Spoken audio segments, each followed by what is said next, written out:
I got on the scale today, and there was a few extra things going on there. Not abnormal. There is fluctuation for as long as I can remember. And this interesting, so I'll share a little story. A week and a half ago, there was a silent retreat at the studio.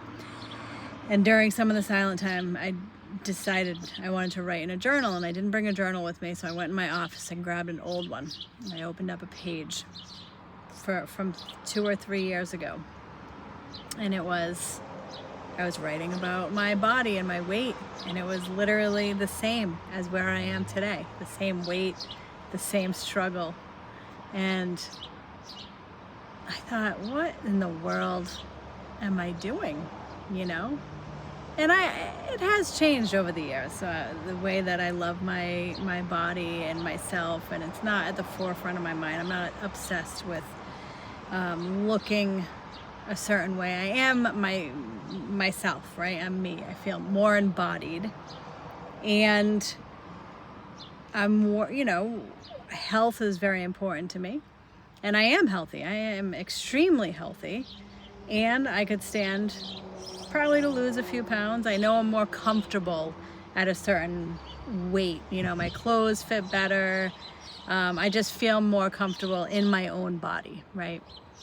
And it was sort of at that moment that I thought, you know what? I'm not doing this anymore. I'm not gonna get mad at myself or do any of these things. I don't want to obsess about it.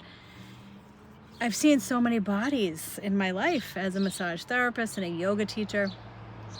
And I love them all. I love them. Think about how easy it is to love another person the way another person looks. And we had this conversation in yoga class a couple Mondays ago. And, there was so much validation that we all feel the same way.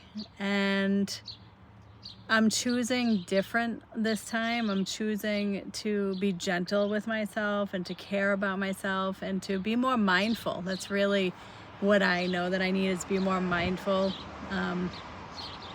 when I'm choosing food and what I'm putting in my mouth. And I feel better, I feel better when I eat mindfully, when I slow down, when I'm aware of why I'm eating. I'm a very celebratory eater. So yeah, I don't feel at all like I did when I was younger and all the social impressions were being placed upon me and all the other girls in the world.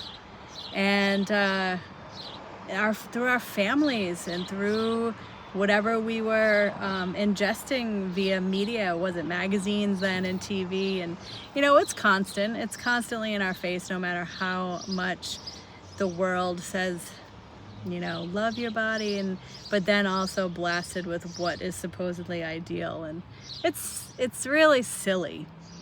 It's really like confidence, compassionate confidence, loving ourselves, being healthy, being mindful of where we feel good, and not this number that we're told that we should fit within.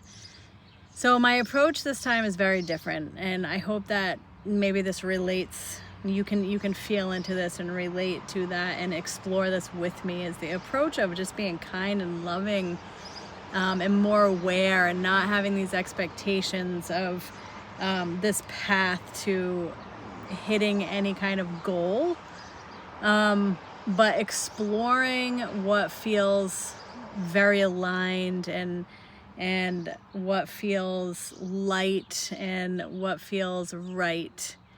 That is my new exploration within my body, and I invite you, if this resonates with you at all, to explore that. What does it look like to be mindful in your body, to be in awe of your body, even if you think that you want it to be a little bit different than what it looks like right now? Your body is a reflection of the universe. That one was introduced to me recently, and I had heard it before, but for some reason it struck me, like literally our physical features are represented in the universe. And I thought, wow, that's pretty cool. Like our bodies are part of nature and we're part of the universe, and we are magical beings, and our bodies deserve mindfulness, and our bodies deserve to be treated with care and to be to ingest things that support it and harmonize it. And usually, and we don't need to obsess about that, right? So exploring the mantra Om Mani Padme Hum has really opened my heart to myself, to the world around me, like I mentioned in other videos. And so the way that I am integrating myself, my body, is even different, right? It's like, I love this body. I want to care for this body.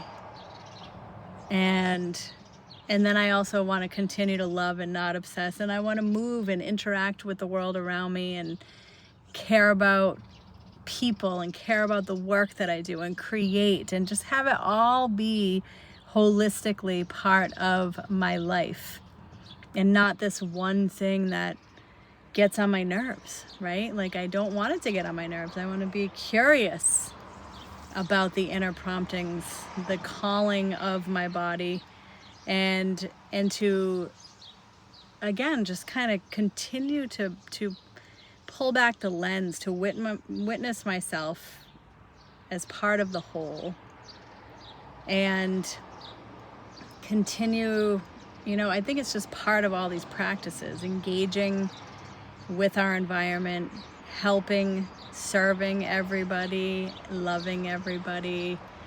The embodiment of the practices brings me more clarity and purity of heart, and that translates into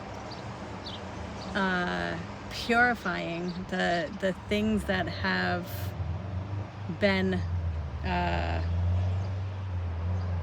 maybe muddying my heart for many years, especially as it relates to my body image. So as I make this video, I'm realizing it doesn't exist anymore, and I'm excited about this journey that has given me more clarity and more enthusiasm around that recognition that we are part of nature, our bodies are, and through awareness, through loving awareness, everything can be healthy and in harmony, to whatever degree it can, from where we are in this moment. And then we can gradually work on that if we're lucky enough, if we're lucky enough. And remember, we always do this work for ourselves and for all beings. May all beings be free from suffering and the causes of suffering. May all beings be free from suffering and the causes of suffering. May all beings be free from suffering and the causes of suffering. May all beings know joy and the causes of joy. May all beings know joy and the causes of joy. May all beings know joy and the causes of joy. That was a lot. And if you stuck with me, thank you. Feel free to share. Definitely subscribe, and let's talk to me in the comments, and keep on going. Love you. Namaste.